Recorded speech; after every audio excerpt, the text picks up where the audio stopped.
देखो अगला पॉइंट है मैक्रो इकोनॉमिक्स। ठीक है, तो मैक्रो इकोनॉमिक्स में को देखते हैं क्या चीज़ है। मैक्रो का मतलब होता है लार्ज, मैक्रो मीन्स लार्ज। तो मैक्रो इकोनॉमिक्स का मतलब है कि जब हम इकोनॉमिक प्रॉब्लम्स को लार्ज स्केल पे स्टडी करें। लार्ज स्केल का मतलब है इकोनॉमी एज अ होल लेके, इकोनॉमी एज अ होल मतलब पूरी कंट्री के लेवल पे जब स्टडी करेंगे कि एक हमारी कंट्री का इकोनॉमिक प्रॉब्लम क्या क्या है। ठीक है, हमारी कंट्री का इकोनॉमिक प्रॉब्लम क्या क्या है, ये मैक्रो इकोनॉमिक्स कहलाता है। ओके, ये मैक्रो इकोनॉमिक्स कहलाता है, यानी कि इकोनॉमिक्स का वो ब्रांच जिसमें हम लोग अपनी कंट्री का, अपने कंट्री की इकोनॉमिक प्रॉब्लम का सॉल्यूशन ढूंढें, अपनी कंट्री की इकोनॉमिक प्रॉब्लम की स्टडी करें, वो मैक्रो इकोनॉमिक्स है।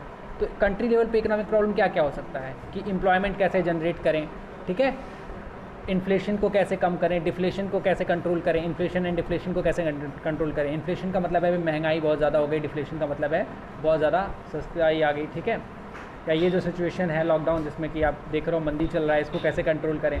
तो ये कंट्री लेवल का क्वेश्चन हो गया ना, पूरी कंट्री में। हाँ हाँ हाँ, पॉल्यूशन भी हो गया, ठीक है, पॉल्यूशन भी हो गया, पॉल्यूशन भी एक इशू हो गया। ठीक है, तो इन सब इश्यूज़ पे जो है फोकस किया जाता है मैक्रो लेवल पे। मैक्रो लेवल मतलब पूरी कंट्री लेवल पे, होल इकोनॉमी लेवल पे। ठीक है, macro economics, macro means large in economics, large means the economy as a whole. जो मैंने बताया आपको कि लार्ज का मतलब है कि economy as a whole, study करते समय आप इकोनॉमी एज अ होल लेके चलोगे। Macro economics deal with economic issues related to the economy as a whole, यानी मैक्रो इकोनॉमिक्स जो है ऐसे इकोनॉमिक इश्यूज़ पे डील करता है जो कि पूरे होल इकोनॉमी के लिए हैं, यानी पूरी की पूरी कंट्री के लिए हैं। It deals with the basic issues of macro economics include, क्या क्या है देखो, क्या क्या चीज़ें इसमें आप पढ़ोगे 12th में। मैक्रो इकोनॉमिक्स अभी 11th में नहीं है, 12th में है। ठीक है, जैसा तो भी बताए थे हम पहले भी कि पहले जो था जब हम लोग पढ़े थे तो माइक्रो और माइक्रो इकोनॉमिक्स और मैक्रो इकोनॉमिक्स 12th में था। ठीक है, और 11th में था तुम्हारा स्टैटिस्टिक्स और इंडियन इकोनॉमिक डेवलपमेंट।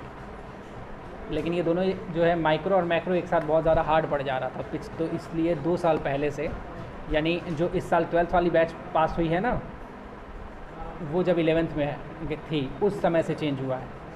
ठीक है, तो 2 साल पहले से ये जो है क्रॉस चेंज हो गया। तो जो माइक्रो मैक्रो एक साथ था उसको अलग कर दिया गया, उसमें से माइक्रो को लेते आए 11th में, और 11th का जो इंडियन इकोनॉमिक डेवलपमेंट था वो चला गया 12th में। ठीक है, हाँ, आते हैं अपने पॉइंट पे वापस से। Okay, the basic issues of micro economics include, क्या क्या चीज़ें हैं इसमें। इक्विलिब्रियम इन द इकॉनमी, कि हमारी इकॉनमी में इक्विलिब्रियम कैसे आएगी। ठीक है, इक्विलिब्रियम का मतलब है वो पॉइंट जिसमें ना इन्फ्लेशन हो ना डिफ्लेशन हो, मतलब बहुत ज़्यादा महंगाई ना रहे, बहुत ज़्यादा सस्ती ना रहे। ठीक है, here we study how is equilibrium struck in the term of the balance between aggregate demand and aggregate supply. Okay, यहाँ पे इक्विलिब्रियम का मतलब है aggregate demand and aggregate supply में, aggregate demand and aggregate supply में आप कैसे जो है इक्विलिब्रियम लाओगे, कैसे बैलेंस लाओगे। एग्रीगेट डिमांड का मतलब क्या चीज़ है, देखो अभी डिमांड के बारे में पढ़ा तुमने, थ्योरी ऑफ डिमांड और थ्योरी ऑफ सप्लाई मैंने बताया है ना। थ्योरी ऑफ डिमांड क्या चीज़ है, एक कंज्यूमर कैसे डिमांड करता है ना। थ्योरी ऑफ डिमांड एक कंज्यूमर कैसे डिमांड करता है, ये रिलेट करता है थ्योरी ऑफ डिमांड से।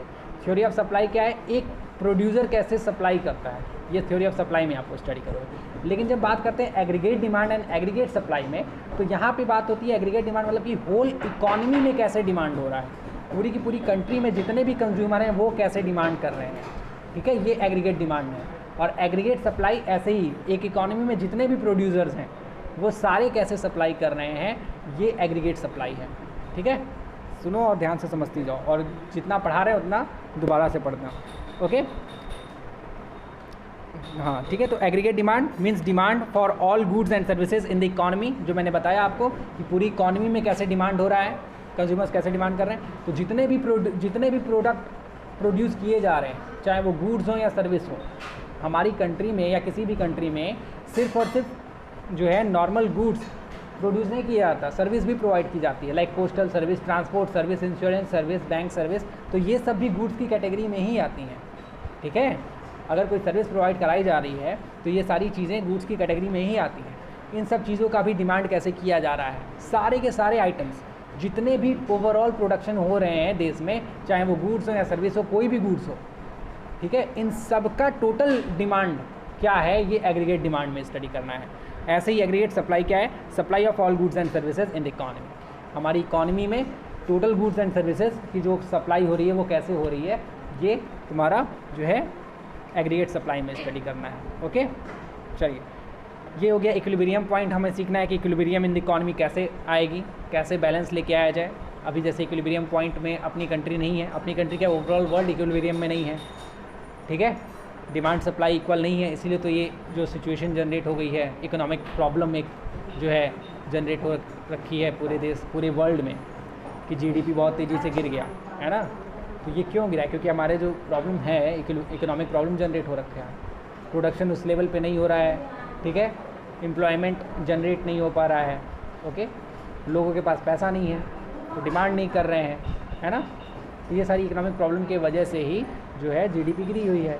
तो ये जो है इन्हीं सारी चीज़ों पे हम लोग मेनली स्टडी करते हैं मैक्रो इकोनॉमिक लेवल पे। आगे देखिए disequilibrium in the economy, equilibrium को पढ़ना है और डिसइक्विलिब्रियम को पढ़ना है। व्हेन एडी, डिसइक्विलिब्रियम क्या चीज़ है? When AD and AS are not in the state of balance, यानी अगर एग्रीगेट डिमांड और एग्रीगेट सप्लाई बैलेंस में नहीं है, यानी या तो एडी ज़्यादा है या तो एएस ज़्यादा है, दोनों सिचुएशन होती है, ठीक है। हो सकता है एडी ज़्यादा हो, AD is greater than the AS, ये भी हो सकता है, या फिर ये भी हो सकता है AS is greater than the AD, ठीक है, दोनों सिचुएशन जनरेट हो सकती है। ओके, तो ऐसा अगर सिचुएशन है तो ये जो सिचुएशन कहलाता है ये डिसइक्विलिब्रियम कहलाता है। और ये कैसे हमारे इकॉनमी को नुकसान पहुंचाएगा, इसको कैसे कंट्रोल किया जाए, ये सारी चीज़ हम मैक्रो इकोनॉमिक्स में पढ़ेंगे, ठीक है। ओके, अगर एडी ज़्यादा है या एएस ज़्यादा है, ठीक है, एडी ज़्यादा है एएस से तो इसको कहते हैं इन्फ्लेशन, डिमांड ज़्यादा है सप्लाई से तो यहाँ पे इन्फ्लेशन आएगी। और अगर सप्लाई एग्रीगेट सप्लाई ज़्यादा है और एग्रीगेट डिमांड कम है तो डिफ्लेशन आ जाएगा, ठीक है। चलिए, ओके, तो इक्विलिब्रियम इन द इकॉनमी देख लिया हमने, डिसइक्विलिब्रियम इन द इकॉनमी देख लिया, ठीक है। उसके बाद है करेक्शन ऑफ इक्विलिब्रियम। अगर इन केस डिसइक्विलिब्रियम है तो उसको करेक्शन करना होगा। डिसइक्विलिब्रियम का मतलब वो सिचुएशन जब एडी और एएस बैलेंस में ना हो, या तो एडी ज़्यादा होगा एएस से या एएस ज़्यादा होगा एडी से, ओके। एग्रीगेट डिमांड ज़्यादा होगा एग्रीगेट सप्लाई से या फिर एग्रीगेट सप्लाई ज़्यादा होगा एग्रीगेट डिमांड से, और ये दोनों सिचुएशन हमारी इकॉनमी के लिए बेकार है, ठीक है। दोनों सिचुएशन हमारी कंट्री के लिए बेकार है, सीधे सीधे अगर सिंपल लैंग्वेज में बोलें तो, ओके। दोनों सिचुएशन में हमारी जो इकॉनमी है उसको बहुत नुकसान पहुंचेगा। तो इसको कंट्रोल करने के लिए गवर्नमेंट बहुत सारी पॉलिसीज़ अपनाती है, बहुत सारा काम करती है। तो इस सब चीज़ों को हमको देखना है, 12th में ये चीज़ सीखेंगे मैक्रो इकोनॉमिक्स में। जैसे कि मैक्रो इकोनॉमिक्स पार्ट ही आपका 12th में है, तो ये सारी चीज़ें हम लोग देखेंगे कि कैसे आखिर एडी और एएस को बैलेंस में लेके आया जाए, क्या किया जाए जिससे कि एडी और एएस बैलेंस में आए, ठीक है, ओके। ये चीज़ें हम लोग 12th में पढ़ेंगे पूरा, okay. The economist have formulated different theories to study the various issues of macro economics. अलग अलग जो है अलग अलग थ्योरीज़ के बारे में स्टडी करना है हमें, ठीक है।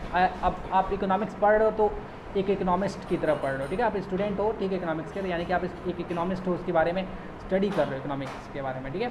तो एक इकोनॉमिस्ट जो होगा वो अलग अलग थ्योरीज़ के बारे में स्टडी करता है जिससे कि इकोनॉमिक प्रॉब्लम को सॉल्व कर सके या मैक्रो इकोनॉमिक इश्यूज़ को जो है समझ सके, मैक्रो इकोनॉमिक्स इश्यूज़ जो हैं उसको समझ सके। The theory of income and employment is formulated to study how equilibrium is reached in the economy, okay. Macro economics में आप दो थ्योरी पढ़ोगे, थ्योरी ऑफ जो है income and employment, okay, theory of income and employment, इनके बारे में study करोगे, जिसका यूज़ करके इन दोनों थ्योरीज़ का यूज़ करके आप इक्विलिब्रियम लाओगे, इकोनॉमी में इक्विलिब्रियम लाओगे, मतलब एडी और एएस को इक्वल करने की कोशिश करोगे, ठीक है। There are several theories to study the problem of disequilibrium in the economy. बहुत सी थ्योरीज़ हैं जो कि डिसइक्विलिब्रियम को आपको स्टडी कराती हैं। Notable ones are the theory related to the deflationary gap and inflationary gap. उनमें से एक deflationary gap and inflationary gap है। ये सारा चीज़ हम लोग 12th में पढ़ेंगे, ठीक है, कि डिफ्लेशनरी गैप क्या है, इन्फ्लेशनरी गैप क्या है, ओके। चलिए, okay, to address the problem of disequilibrium, inflationary and deflationary gap, the economist have designed certain theories और policies like monetary policy and physical policies, ठीक है। Monetary policies and physical policies जो है, ठीक है, monetary policy and physical policies बनाते हैं economist, जिससे कि जो तुम्हारा इन्फ्लेशनरी गैप है, डिफ्लेशनरी गैप है, इसको कंट्रोल किया जाए। डिसइक्विलिब्रियम को कंट्रोल करने के लिए पॉलिसीज़ बनाई जाती हैं। Monetary policy and physical policies के बारे में डिटेल 12th में पढ़ेंगे हम लोग, मॉनेटरी पॉलिसी क्या है एंड फिजिकल पॉलिसी क्या चीज़ है, ठीक है। बताओगी monetary policy, fiscal policy? Khushi, this enable us to sum up the vital component of macro economics are under. देखिए इसमें क्या क्या चीज़ें मैक्रो इकोनॉमिक्स का कंपोनेंट है, ना बोलिए। Okay, this enable us to sum of the vital component. अब देखिए क्या क्या विटाल कंपोनेंट्स हैं। Theory related to equilibrium in the economy, ठीक है। एक आपको पढ़ना है कि कैसे इकोनॉमी में जो है इक्विलिब्रियम कब रहता है, तो कब रहता है जबकि AS इक्वल्स टू AD हो, यानी कि एग्रीगेट सप्लाई और एग्रीगेट डिमांड दोनों इक्वल हो। It is popularly known as the theory of income and employment. ये इनकम एंड एम्प्लॉयमेंट की जो थ्योरी है उससे रिलेटेड है। It studies how economy equilibrium is struck when AS is equals to AD, मतलब AS और AD कैसे generate होती है, कैसे रहता है, क्या चीज़ें हैं, ठीक है। ये चीज़ आपको theory of equilibrium in the economy में पढ़ना है। Theory related to disequilibrium in the economy, अगला जो पॉइंट होगा आप पढ़ोगे कि कब डिसइक्विलिब्रियम होता है, ठीक है, इकॉनमी में, यानी या तो AD is greater than AS हो जाए या AS is greater than AD हो जाए, यानी एग्रीगेट डिमांड जो है आपका वो ज़्यादा हो जाए एग्रीगेट सप्लाई से, ठीक है, और या फिर एग्रीगेट सप्लाई ज़्यादा हो जाए एग्रीगेट डिमांड से। दोनों ही सिचुएशन जो है वो जो है डिसइक्विलिब्रियम लेके आती है। तो अगर AD is greater than AS है तो इन्फ्लेशन आ जाता है। AD is greater than AS है तो इन्फ्लेशन आ जाता है, मतलब महंगाई आ जाती है। इसको ज़रा खुद सोचो, AD मतलब एग्रीगेट डिमांड, AS मतलब एग्रीगेट सप्लाई, ठीक है। तो अगर किसी चीज़ की डिमांड बहुत ज़्यादा है, उसकी सप्लाई कम है, जैसे कि मैंने अभी एग्जांपल लिया था कि भाई 5 पेन है तुम्हारे पास मान लो, ठीक है, और ख़रीदने वाले 10 लोग हैं, यही सिचुएशन हो रही है कि एग्रीगेट डिमांड ज़्यादा है और सप्लाई कम है। तो मेरे पास 5 पेन है, ख़रीदने वाले 10 हैं, तो यहाँ पे क्या होगा, महंगा हो जाएगा। पेन महंगा हो ऐसे ही इकॉनमी भी होता है कि अगर डिमांड ज़्यादा है सप्लाई कम है तो इन्फ्लेशन आ जाता है, यानी महंगाई आ जाती है, इन्फ्लेशनरी गैप जनरेट हो जाता है, ओके। और इसी का उल्टा, यानी AD is less than AS हो तो डिफ्लेशन आ जाता है, डिफ्लेशनरी गैप जनरेट हो जाता है। मतलब अगर किसी चीज़ की डिमांड, एग्रीगेट डिमांड जो है, किसी चीज़ की बात नहीं करेंगे हम लोग, मतलब मैक्रो इकोनॉमिक्स में हम ये नहीं बोलेंगे कि किसी चीज़ की, ओवरऑल स्टडी करेंगे, ठीक है, गलती से बोल दिया मैंने किसी चीज़ की, ठीक है। तो जो है अगर ओवरऑल डिमांड कम है ओवरऑल सप्लाई से, एग्रीगेट डिमांड कम है एग्रीगेट सप्लाई से, तो ये सिचुएशन जो है डिफ्लेशन लेके आता है।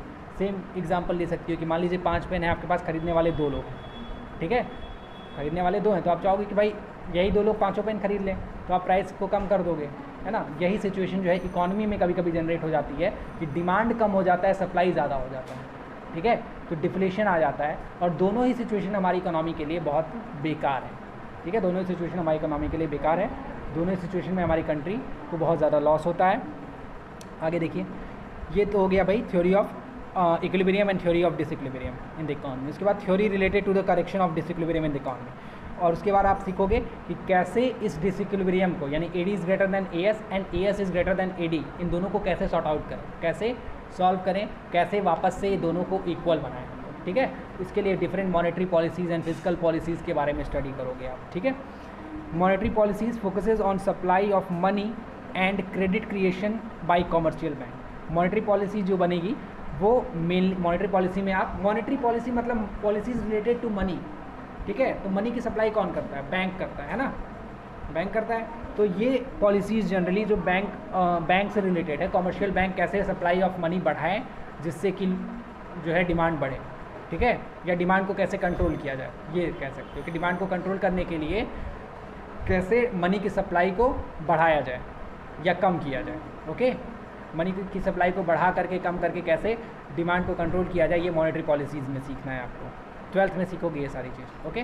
Physical policy focusing on government budget and impact of budgetary deficit in the economy, यानी ये जो फिजिकल पॉलिसी है वो गवर्नमेंट बनाती है, गवर्नमेंट बजट से रिलेटेड है, बजट में क्या चीज़ें चेंज करके या कौन सी पॉलिसीज़ वगैरह चेंज करके जो है डिमांड को और सप्लाई को, एग्रीगेट डिमांड और एग्रीगेट सप्लाई को कंट्रोल किया जाता है, जैसे जिससे कि दोनों का दोनों इक्वल हो सके। एक्सचेंज रेट पॉलिसी और भी है, एक्सचेंज रेट पॉलिसी कि भाई कैसे एक्सचेंज रेट को कंट्रोल किया जाता है, या एक्सचेंज रेट जो है, एक्सचेंज रेट क्या चीज़ है, हमारी रुपीज़ और डॉलर का कंपैरिजन एक्सचेंज रेट कहलाता है, ठीक है। रुपीज़ एंड डॉलर का कंपैरिजन जो होता है, कहते हो ना कि $1 टू 72 रुपीज़ एंड 73 इसी के आसपास जो है, तो ये एक्सचेंज रेट है।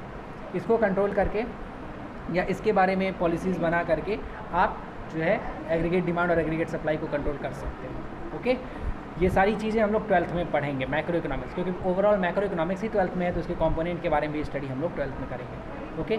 इसके बाद है डिफरेंस जब हम ये बता दिए हैं दोनों के बारे में डिटेल, तो डिफरेंस आप खुद पढ़ लीजिएगा, अगर नहीं समझ में आता है तो पूछ लीजिएगा। उसके बाद आ जाते हैं पॉजिटिव एंड नॉर्म। अगला पॉइंट है पॉजिटिव एंड नॉर्मेटिव इकोनॉमिक्स। ठीक है, पॉजिटिव इकोनॉमिक्स क्या चीज़ है? Positive economics deals with the economic issues और economic behaviour related to past. जब हम पास्ट से रिलेटेड, ठीक है, past present and future, sorry past present and future, not और, ठीक है, पास्ट प्रेजेंट एंड फ्यूचर से रिलेटेड जब इकोनॉमिक प्रॉब्लम के बारे में स्टडी करते हैं तो वो पॉजिटिव इकोनॉमिक्स कहलाता है। ठीक है, it deals with such economic issues which can be study by using facts and figure. जब आप पास्ट प्रेजेंट एंड फ्यूचर के बारे में स्टडी करते हो तो आपके पास फैक्ट एंड फिगर्स होते हैं। जैसे पास्ट में क्या चीज़ हुआ था, क्या इकोनॉमिक प्रॉब्लम आई थी, ठीक है, या लाइक पास्ट का जो है आज के 2 साल पहले क्या पॉपुलेशन थी हमारी, देश की नेशनल इनकम क्या थी, इन सब का डाटा आपके पास होगा, है ना। पास्ट का डाटा हमारे पास रहता है, प्रेजेंट का भी डाटा कुछ हद तक रहता है, और इन दोनों डाटा के बेसिस पे हम फ्यूचर का कुछ जो है एग्जम्पशंस कर सकते हैं, उसके कुछ अनुमान लगा सकते हैं ना फ्यूचर का। तो पास्ट प्रेजेंट का यूज़ करते हुए फ्यूचर के लिए पॉलिसीज़ बनाना, ये सारी चीज़ें पॉजिटिव इकोनॉमिक्स में होती हैं। ठीक है, पॉजिटिव इकोनॉमिक्स में आप past present and future economics का स्टडी करते हैं, क्योंकि आपके पास पास्ट प्रेजेंट एंड फ्यूचर का, पास्ट एंड प्रेजेंट का तो डाटा होता है और फ्यूचर के बारे में आप जो है एज्यूम कर सकते हैं। It deals with such economic issue situation which can be studied using fact and figure. बता दें कि भाई फैक्ट एंड फिगर्स का यूज़ करके आप जो है पास्ट पॉजिटिव इकोनॉमिक्स की स्टडी करते हो। रीड द फॉलोइंग ऑब्जर्वेशंस, क्या क्या ऑब्जर्वेशंस हैं देखिए। On the eve of independence, कुछ ऑब्जर्वेशन दे रखा है, जैसे सुनिए ध्यान से, समझ में आएगा। On the eve of independence poverty in India affected larger percentage of population than now. यानी इंडिपेंडेंस के समय तक, on the eve of independence मतलब आज़ादी के पहले तक, poverty in India affected larger percentage of population than now. आज के कंपेयर में ठीक है, जो इंडिपेंडेंस के पहले तक, ठीक है, आज के कंपेयर में इंडिपेंडेंस के पहले तक जो इंडिया की पॉवर्टी थी वो आज के कंपेयर में ज़्यादा थी। ठीक है, मतलब उस समय गरीबी ज़्यादा थी, इस समय कम है। तो ये क्यों कह पा रही हो? क्योंकि तुम्हारे पास पास्ट का डाटा होगा तभी तो कह पा रही हो, और प्रेजेंट का डाटा होगा तभी तो कह पा रही हो कि भाई उस समय गरीबी ज़्यादा थी, इस समय गरीबी कम है as compared to our population. हाँ, ठीक है। It is an observation related to the past. ये पास्ट से रिलेटेड है क्योंकि हम पास्ट के साथ स्टडी कर रहे हैं, है ना, कि on the eve of independence, ये कौन सा टाइम है? On the eve of independence, past ही तो है। On the eve of independence का मतलब है कि आज़ादी से पहले तक, आज़ादी के समय तक। ठीक है, okay. 22% of population, second observation, 22% of population in India is absolutely poor between poverty line, sorry below poverty, मतलब it is observation of rate. अब जैसे ये जो सेंटेंस है अगला, 22% of population in India is absolutely poor, 22% लोग भारत में गरीब हैं, यानी पॉवर्टी लाइन के नीचे हैं। तो ये ऑब्जर्वेशन आप कैसे कह पा रही हो? क्योंकि ये भी डाटा आपके पास है प्रेजेंट का, है ना। तो पास्ट और प्रेजेंट का डाटा आपके पास है। पास्ट का डाटा होगा कि भाई आज़ादी के पहले कितने लोग गरीब थे, आज कितने गरीब हैं, तभी कंपैरिजन करके बोल रही हूँ कि भाई पास्ट में यानी कि इंडिपेंडेंस से पहले तक कितने लोग गरीब हैं, और प्रेजेंट में आज कितने हैं, ये भी तो हमारे पास है डाटा। और इन दोनों का स्टडी करके आप फ्यूचर के बारे में थोड़ा सा बना सकते हो। If population in India continues to grow at the existing rate, the percentage of population below poverty line will exceed 22% in the year 2020। ये पुरानी बुक है, ठीक है, तो 2020 का दे रखा है, आप आगे भी ले सकते हो एग्जाम्पल। अब देखो फ्यूचर का एक एजम्पशन दे रखा है, भाई एज्यूम कर रखा है फ्यूचर के बारे में कि अगर इसी तरीके से, जिस तरीके से पॉपुलेशन रेट बढ़ रही है, जिस तरीके से पॉपुलेशन बढ़ रहा है डेली, उसी रेट पे अगर पॉपुलेशन बढ़ता रहा तो फिर पॉवर्टी भी बढ़ जाएगी। ठीक है, अगर पॉपुलेशन बढ़ा तो पॉवर्टी भी बढ़ जाएगी, 22% से ज़्यादा हो जाएगी। अब मैं ये फ्यूचर का एज्यूम कर रहा हूँ, है ना, कि बढ़ जाएगी। अभी कितनी है ये नहीं बोल रहा हूँ इस लाइन में। इस लाइन में मैं क्या बोल रहा हूँ कि आगे ईयर में 2020 में, यहाँ पे 2020 लिखा है, आप एग्जांपल ले लो 2021, क्योंकि ये 2020 चल ही रहा है, 2020, हाँ 2021 ले लो भाई। 2021 में पॉपुलेशन हमारी अगर इसी रेट से बढ़ती रही, जिस रेट से अभी बढ़ रही है, तो पॉवर्टी भी बढ़ जाएगी।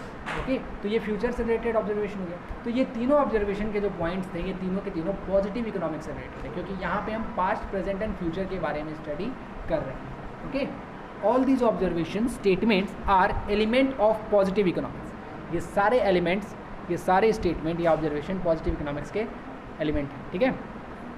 These observations highlight the state of poverty in the past, present and future. Past, present and future के बारे में ये हाईलाइट कर रहे हैं आपको, ठीक है। दस positive economics is the economics of what was and what is and what would be. क्या था, क्या है और क्या हो सकता है, ठीक है। इसके बारे में स्टडी आप पॉजिटिव इकोनॉमिक्स में करते हो।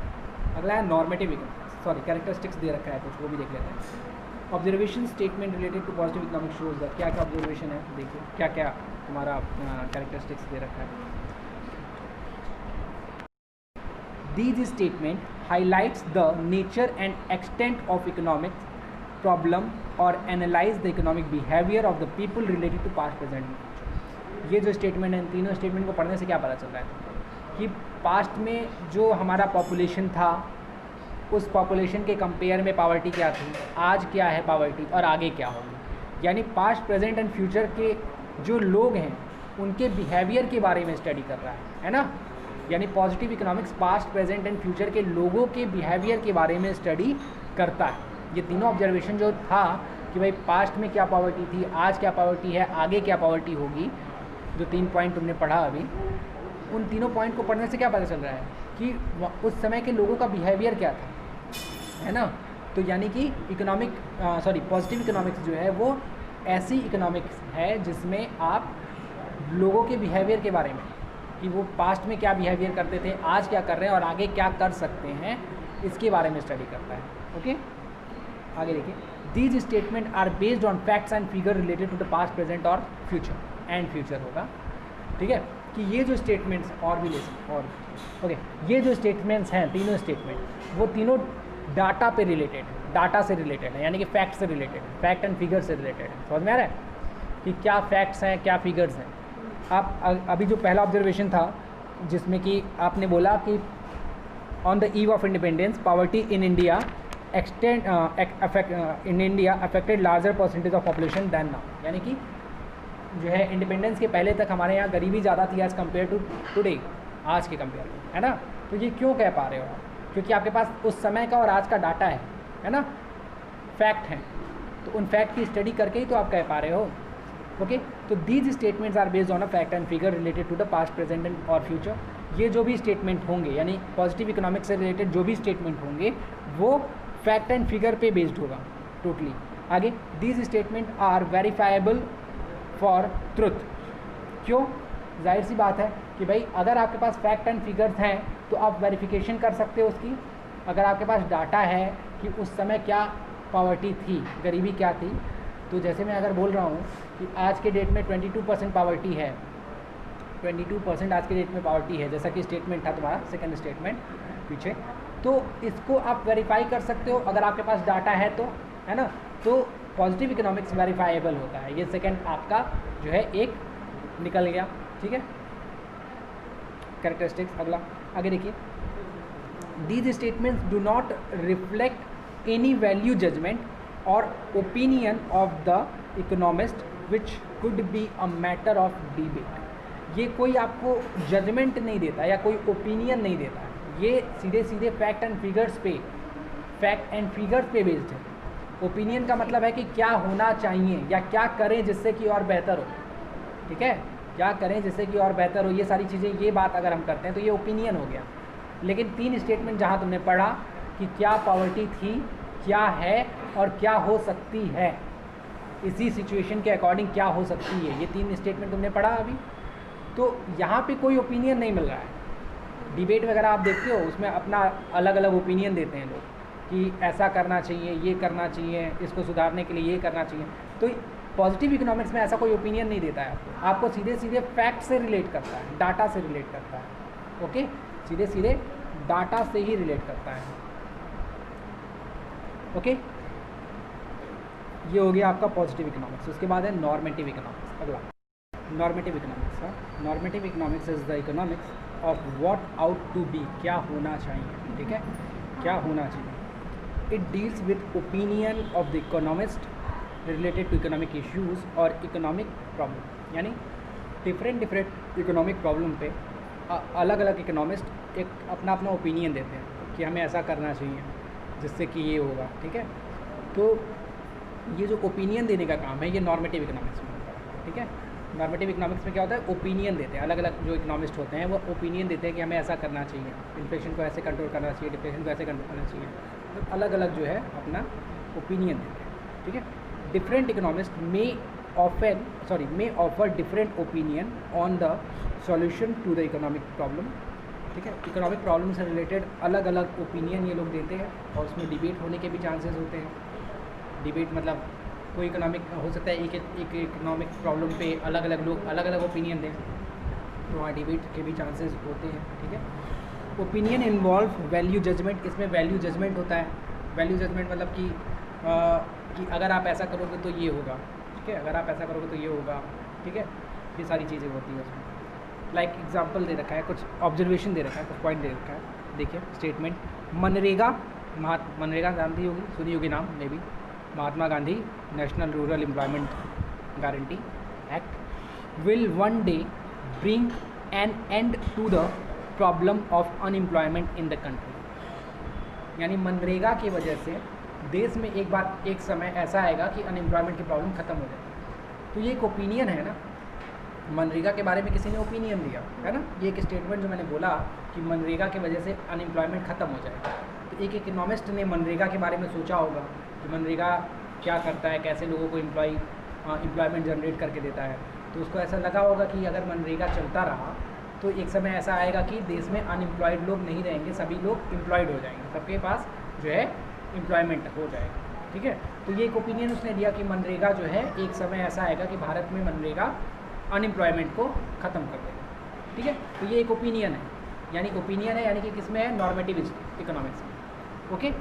MNREGA is just a program, मान लो एक दूसरा इकोनॉमिस्ट है, वो क्या कह रहा है, मनरेगा is just a program of financial aid to the unemployed people in rural area. यानी एक दूसरा इकोनॉमिस्ट जो है वो कहता है कि मनरेगा एक ऐसा फाइनेंशियल प्रोग्राम है जो कि रूरल इंडिया के लिए ज़्यादा फ़ायदेमंद है। रूरल इंडिया जो ग्रामीण क्षेत्र है, गांव के क्षेत्र हैं उधर के लिए, it will make the people parasites and life long unproductive. यानी ये आपको पैरासाइट, दूसरों पे निर्भर बना देता है और अनप्रोडक्टिव बना देता है। कहने का मतलब अनप्रोडक्टिव क्यों, क्योंकि इसमें एक ही तरीके का काम कराया जाता है। इनके कहने के हिसाब से जो दूसरा इकोनॉमिस्ट है वो बोल रहा है कि इसमें लेबर कैटेगरी का काम कराया जाता है, ठीक है। मनरेगा में जो है लेबर कैटेगरी का काम कराया जाता है, अनप्रोडक्टिव वर्क कराया जाता है। अनप्रोडक्टिव वर्क कराया जाने का मतलब है कि ऐसा काम कराया जाता है जिसमें ज़्यादा दिमाग यूज़ नहीं होता, तो लोगों को जो है ये दूसरों पे निर्भर बना देगा। यानी उसके कहने के हिसाब से मनरेगा को क्या कर देना चाहिए, बंद कर देना चाहिए। एक इकोनॉमिस्ट बोलता है मनरेगा देश में अनएम्प्लॉयमेंट को ख़त्म कर देगा, दूसरा बोलता है मनरेगा लोगों को जो है parasite and life long unproductive बना देगा। तो यहाँ पे दोनों एक दूसरे से अलग ओपिनियन दे रहे हैं, यहाँ पे डिबेट होने के चांसेस हैं, है ना। आगे देखिए, MNREGA uses tax payers money and should therefore be stopped. मतलब एक बोलता है जो अगला इकोनॉमिस्ट है कि मनरेगा टैक्स पेयर्स का पैसा इस्तेमाल करता है, मतलब मनरेगा जो प्रोजेक्ट है उसमें टैक्स पेयर्स का पैसा इस्तेमाल होता है और ज़्यादा बेनिफिशियर नहीं है, इसलिए इसको स्टॉप कर देना चाहिए, बंद कर देना चाहिए, ठीक है। मनरेगा should not be pursued unless it ensure assets creation in the economy. मतलब तब तक इसके बारे में कुछ नहीं कह सकते जब तक ये एसेट्स क्रिएशन ना करें, इकॉनमी के लिए बेनिफिशियर ना हो, ठीक है। तो यहाँ पे अलग अलग लोग अलग अलग ओपिनियन दे रहे हैं, ओके। तो ये जो ओपिनियन दे रहे हैं ये इस तरीके की जो इकोनॉमिक्स है जिसमें लोग जो है अपने इकोनॉमिक प्रॉब्लम से रिलेटेड अपना अपना ओपिनियन देते हैं, ये सारी चीज़ें नॉर्मेटिव इकोनॉमिक्स में होता है, okay. All these statements are element of normative economics. ये सारे स्टेटमेंट जो अभी चारों मैंने पढ़ा कि मनरेगा एक अच्छा प्रोग्राम है जो कि आगे चल के अनएम्प्लॉयमेंट को ख़त्म कर देगा, या मनरेगा एक फाइनेंशियल प्रोग्राम है जो कि लोगों को parasite and life long unproductive बना देगा।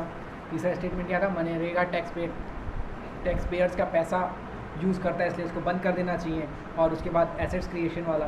तो ये सारा जो स्टेटमेंट था, ये सारा स्टेटमेंट नॉर्मेटिव इकोनॉमिक्स से रिलेटेड है, क्योंकि यहाँ पे जो है अलग अलग इकोनॉमिस्ट एक ही इकोनॉमिक प्रॉब्लम या एक ही प्रोजेक्ट के बारे में अपनी अपनी ओपिनियन दे रहे हैं कि क्या करना चाहिए, ठीक है, क्या करना चाहिए या क्या हो सकता है, okay. These are merely opinions, ये सारे के सारे ओपिनियन ही हैं। These are not verifiable also, ये इनको वेरीफाई नहीं किया जा सकता। आप बोल रहे हो कि मनरेगा अनएम्प्लॉयमेंट को ख़त्म कर देगा, है ना, तो जब तक एक्चुअल में ऐसा ना हो, तब तक क्या इसको वेरीफाई किया जा सकता है? नहीं। यानी किसी भी ओपिनियन को तब तक वेरीफाई नहीं किया जा सकता जब तक उस पर काम ना हो और उसका कोई डाटा ना हो। यानी नॉर्मेटिव इकोनॉमिक्स को आप वेरीफाई नहीं कर सकते, जबकि पॉजिटिव इकोनॉमिक्स को आप वेरीफाई कर सकते हैं। क्यों? क्योंकि उससे related facts, figure and data आपके पास अवेलेबल होता है। पॉजिटिव इकोनॉमिक्स में आप पास्ट, प्रेजेंट एंड फ्यूचर के बारे में स्टडी करते हो, और पास्ट एंड प्रेजेंट का डाटा आपके पास होता है। इन्हीं डाटा का यूज़ करके फ्यूचर के बारे में थोड़ा सा एज्यूम कर लेते हो, है ना। तो जहाँ पे डाटा है उसको वेरीफाई किया जा सकता है, लेकिन जहाँ डाटा नहीं है, जहाँ जस्ट ओपिनियन से काम चल रहा है, उसको वेरीफाई नहीं किया जा सकता। इसलिए नॉर्मेटिव इकोनॉमिक्स को आप वेरीफाई नहीं कर सकते। ओके, धीरे तेज़ हो रहा होगा आवाज़, दूर चले जा रहे हैं। चलिए, कैरेक्टरिस्टिक्स दे रखा है, जो स्टेटमेंट ऊपर पढ़े उसी से कैरेक्टरिस्टिक्स निकल के आ रहा है। पहला, these statement involve value judgement, अपने अपने वैल्यू लोग बता रहे हैं, अपने अपना जजमेंट दे रहे हैं, है ना। These statement lead to controversies और डिबेट, इसके वजह से डिबेट हो सकता है जब चार डिफरेंट इकोनॉमिस्ट डिफरेंट जो है जजमेंट दे रहे हैं, डिफरेंट ओपिनियन दे रहे हैं एक ही प्रोजेक्ट के बारे में, तो यहाँ पे डिबेट होने के चांसेस पूरे हैं, ठीक है। These statement indicate opinion and are therefore not verifiable for truth, इनको वेरीफाई नहीं किया जा सकता क्योंकि इनका कोई डाटा, कोई फैक्ट आपके पास नहीं है, ये जस्ट ओपिनियन है। तो ओपिनियन को तब तक वेरीफाई नहीं किया जा सकता जब तक आपके पास डाटा वगैरह ना हो, जब तक उस पर एक्चुअल में काम ना हो, है ना। तो इसलिए इसको वेरीफाई नहीं किया जा सकता। These statement reflect what ought to be as a solution to economic problem, यानी क्या करना चाहिए इकोनॉमिक प्रॉब्लम को सॉल्व करने के लिए, इससे रिलेटेड है। अब हो गया positive and economic, normative economic आप डिफरेंस पढ़ लीजिएगा, ठीक है। व्हाट इज़ एन इकॉनमी, ये चीज़ कल बता के ख़त्म करें। यहाँ तक के लिए आज बस स्टॉप।